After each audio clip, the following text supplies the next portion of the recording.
Friends, എല്ലാവർക്കും നമസ്കാരം. I'm Nisha from Nisa's kitchen. Welcome to our channel. ഇന്ന് നമുക്ക് വളരെ ഈസി ആയിട്ടുള്ള ടേസ്റ്റി ആയിട്ടുള്ള ഒരു ബ്രേക്ക്ഫാസ്റ്റ് റെസിപ്പി നോക്കാം. നുറുക്കരി കൊണ്ടുള്ള ഉപ്മാവാണ് നമ്മളിന്ന് ട്രൈ ചെയ്യാനായിട്ട് പോകുന്നത്. എല്ലാവരും റെസിപ്പി മുഴുവനായിട്ട് കാണുക, ട്രൈ ചെയ്ത് നോക്കുക. ഇഷ്ടമായിട്ടുണ്ടെങ്കിൽ നിസാസ് കിച്ചൺ സബ്സ്ക്രൈബ് ചെയ്യണം. അതുപോലെ നമ്മുടെ എല്ലാ അപ്ഡേറ്റ്സും റെഗുലറായിട്ട് കിട്ടാൻ തൊട്ടടുത്തുള്ള ബെല്ലൈക്കോൺ പ്രസ് ചെയ്തിട്ട് ഓൾ എന്നുള്ള ബട്ടൺ കൂടെ ഒന്ന് അമർത്തിയേക്കണം. ഇനി നമുക്ക് വീഡിയോയിലേക്ക് പോകാം.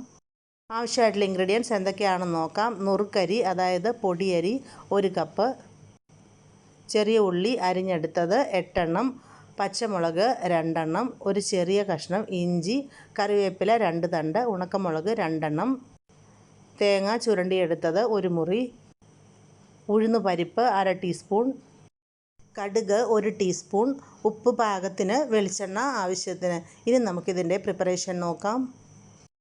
നമ്മൾ എടുത്തു വച്ചിരിക്കുന്ന 1 കപ്പ് പൊടിയരിയാണ്. അപ്പോൾ ഇതിൻ്റെ ഉള്ളിൽ കുറേ തവിട് ഉണ്ടാവും, പൊടിയൊക്കെ ഉണ്ടാവും. അപ്പോൾ അതൊക്കെ ഒന്ന് കളയാനായിട്ട് ഒരു 3-4 പ്രാവശ്യം നന്നായിട്ട് കഴുകി ഇതൊന്ന് അരിച്ചെടുക്കാം. പൊടിയരി ഞാനൊരു 3-4 പ്രാവശ്യം നന്നായിട്ട് കഴുകിയിട്ട് അരിച്ചെടുത്ത് വെച്ചിരിക്കുകയാണ്. കഴുകിയപ്പോൾ കണ്ടില്ലേ, ഇത് നന്നായിട്ട് അരി കുതിർന്ന് വന്നിട്ടുണ്ട്. അപ്പോൾ ഈ ഒരു രീതിയിൽ നന്നായിട്ട് കഴുകിയെടുക്കുക. ഞാനിപ്പോൾ ഇതിനെ കഴുകിയെടുത്ത അരി അടുപ്പ് പാത്രത്തിലാക്കി വെച്ചിട്ടുണ്ട്. നമുക്കിനി ബാക്കി പ്രിപ്പറേഷൻ നോക്കാം. അടുത്തായിട്ട് ഞാനൊരു നോൺ സ്റ്റിക്കിൻ്റെ പാൻ സ്റ്റൗവിൽ വെച്ചിട്ടുണ്ട്. ഇതിലേക്ക് നമുക്ക് ഒരു 2-3 ടേബിൾ സ്പൂൺ വെളിച്ചെണ്ണ ഒഴിച്ച് കൊടുക്കാം. വെളിച്ചെണ്ണ അല്ലെന്നുണ്ടെങ്കിൽ നെയ്യ് ഉപയോഗിക്കാം, അല്ലെന്നുണ്ടെങ്കിൽ ഏതെങ്കിലും റീഫൈൻഡ് ഓയിൽ ഉപയോഗിക്കാം. നന്നായി ചൂടായി വന്ന വെളിച്ചെണ്ണയിലേക്ക് ഒരു ചെറിയ സ്പൂൺ കടുക് ഇട്ട് കൊടുക്കാം.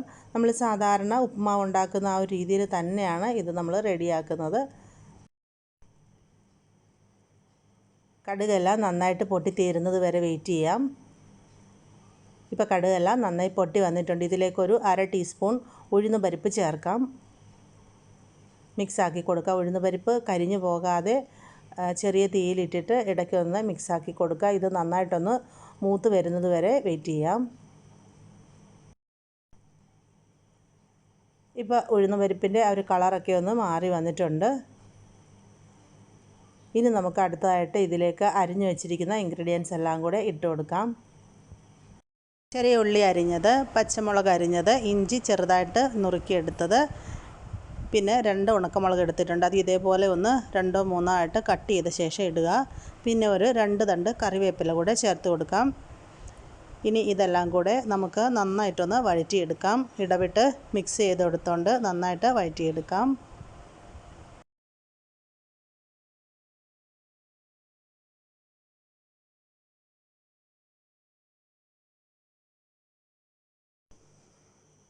ഇപ്പോൾ നമ്മുടെ ഉള്ളിയൊക്കെ നന്നായിട്ടൊന്ന് മൊരിഞ്ഞ് വന്നിട്ടുണ്ട്.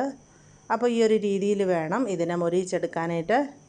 ഇനി അടുത്തായിട്ട് ഇതിലേക്ക് നമുക്ക് വെള്ളം ചേർത്ത് കൊടുക്കണം. നമ്മൾ സാധാരണ റവ ഉപ്പുമാവൊക്കെ ഉണ്ടാക്കുമ്പോൾ ചേർക്കുന്നതിനേക്കാളും കൂടുതൽ വെള്ളം ആവശ്യമായിട്ട് വരും. കാരണം പൊടിയരിക്ക് അത്യാവശ്യം നല്ല വേവ് കാണും. അപ്പോൾ അതൊന്ന് വെന്ത് കിട്ടാൻ വേണ്ടിയിട്ട് ആവശ്യത്തിനുള്ള വെള്ളം ചേർക്കുക. ഞാനിപ്പോൾ ഇതിലോട്ട് ചൂടുവെള്ളമാണ് ചേർക്കുന്നത്. 1 ഗ്ലാസ്സാണ് പൊടിയരി എടുത്തത്. അപ്പോൾ അതേ മെഷറിംഗ് ഗ്ലാസ്സിൽ തന്നെ ഞാനൊരു 3 ഗ്ലാസ് വെള്ളമാണ് ഒഴിച്ചു കൊടുക്കുന്നത്. അപ്പോൾ ഇനി നമുക്കിതിലോട്ട് പാകത്തിനുള്ള ഉപ്പ് ചേർത്ത് കൊടുക്കാം.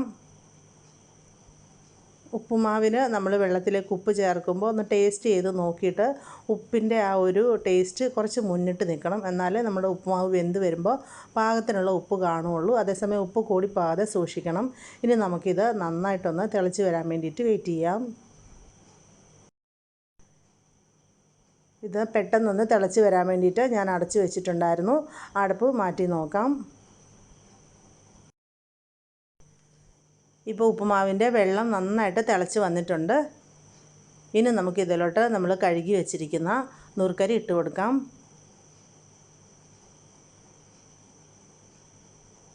നന്നായിട്ട് ഇളക്കി യോജിപ്പിക്കാം.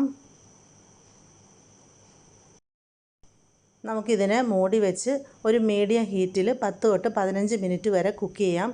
ഇടയ്ക്ക് തുറന്ന് ഇതിൻ്റെ വെള്ളത്തിൻ്റെ അളവൊക്കെ ഒന്ന് നോക്കുക, ഒന്ന് മിക്സാക്കി കൊടുക്കുക. ഇപ്പോൾ ഏകദേശം ഒരു 10-15 മിനിറ്റ് കഴിഞ്ഞിട്ടുണ്ട്. ഞാൻ ഇടയ്ക്ക് ഒരു 5-6 മിനിറ്റ് കഴിഞ്ഞപ്പോഴേക്കിനും ഇത് ഇടയ്ക്കൊന്ന് തുറന്ന് വെള്ളത്തിൻ്റെ അളവൊക്കെ ഒന്ന് ചെക്ക് ചെയ്തതാണ്.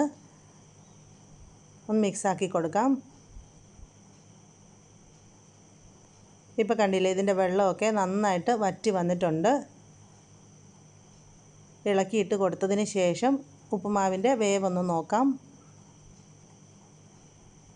കുറച്ചും കൂടി ഒന്ന് വേവാനായിട്ടുണ്ട്. അപ്പോൾ അധികം വെള്ളം ചേർക്കണ്ട. ഇനി ഒരു 2 പിടി വെള്ളം ഇതുപോലെ ഒന്ന് തളിച്ച് കൊടുക്കാം. ഇത്രയും വെള്ളം മതിയാകും. ഇനി നമുക്ക് ഇതിലോട്ട് ആവശ്യത്തിനുള്ള തേങ്ങ ചേർത്ത് കൊടുക്കാം. ഞാനൊരു മുറി തേങ്ങ ചുരണ്ടി എടുത്ത് വെച്ചിട്ടുണ്ട്. ഇതിന് കുറച്ച് തേങ്ങ കൂടുതൽ ചേർക്കുന്നത് അത്രയും ടേസ്റ്റ് ആയിരിക്കും. തേങ്ങ ചേർത്തിട്ട് ഇനി ഇളക്കാനൊന്നും ഇപ്പം നിൽക്കണ്ട. നേരെ ഇതിനെ ഒന്ന് അടച്ച് വെച്ച് ഒരു 5 മിനിറ്റ് ലോ ഹീറ്റിലൊന്ന് കുക്ക് ചെയ്യാം. അപ്പോഴേക്കിനും ഇത് നന്നായിട്ട് വെന്ത് ഇതിൻ്റെ ബാക്കിയുള്ള നമ്മളിപ്പോൾ ചേർത്ത വെള്ളമൊക്കെ ഒന്ന് വറ്റി ഡ്രൈ ആയിട്ട് വരും. ഇപ്പോൾ ഒരു 5 മിനിറ്റ് നമ്മളിതിനെ ലോ ഹീറ്റിൽ വെച്ചിരുന്നു. അടപ്പ് മാറ്റാം. ഇനി ഇതിനെ നന്നായിട്ടൊന്ന് മിക്സാക്കി കൊടുക്കുക.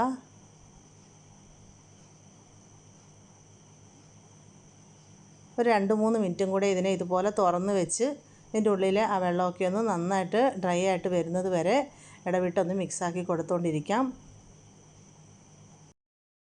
ഇപ്പോൾ 2-3 മിനിറ്റ് നമ്മളിതിനെ ലോ ഹീറ്റിൽ വെച്ച് മിക്സാക്കി എടുത്തതാണ്. കണ്ടില്ലേ, നമ്മുടെ ഉപ്പുമാവ് ഇപ്പോൾ റെഡി ആയിട്ടുണ്ട്. ഈ ഒരു രീതിയിൽ ഓരോന്നും സെപ്പറേറ്റ് ആയിട്ട് കിടക്കുന്ന ആ ഒരു കൺസിസ്റ്റൻസി ആയിരിക്കണം ഇത് ഫൈനലായിട്ട് റെഡിയാക്കി കഴിയുമ്പോഴേക്കിനും. ഇതിൻ്റെ ഒരു കോമ്പിനേഷൻ എന്ന് പറയുന്നത് പഴമാണ്. പഴത്തിൻ്റെ കൂടെ നമുക്കിതിനെ സെർവ് ചെയ്യാം. പൊടിയരി കൊണ്ടുള്ള നമ്മുടെ അടിപൊളി ഉപ്പുമാവ് ഇവിടെ ചൂടോടെ സെർവ് ചെയ്യാനായിട്ട് റെഡി ആയിട്ടുണ്ട്. നമ്മൾ വെളിച്ചെണ്ണയിലാണ് കടുക് താളിച്ചത്. അതേസമയം നെയ്യിൽ താളിച്ചെടുത്താൽ കുറച്ചും കൂടെ ടേസ്റ്റ് ആയിരിക്കും. നല്ല ചൂടോടെ പഴത്തിനൊപ്പം ഇതിനെ സെർവ് ചെയ്യുക. അപ്പോൾ എല്ലാവരും ഇതൊന്ന് ട്രൈ ചെയ്ത് നോക്കുക. നമ്മൾ സൂചി ഗോതമ്പ് കൊണ്ട് ഉപ്പുമാവ് ഉണ്ടാക്കി കഴിക്കുന്ന അതേ ഒരു ടേസ്റ്റാണ് ഈ ഉപ്പുമാവിനും. റെസിപ്പി ഇഷ്ടപ്പെട്ടിട്ടുണ്ടെങ്കിൽ വീഡിയോ ഷെയർ ചെയ്യുക. മറ്റൊരു നല്ല വീഡിയോ ആയിട്ട് വരുന്നത് വരെ എല്ലാവർക്കും നന്ദി, നമസ്കാരം.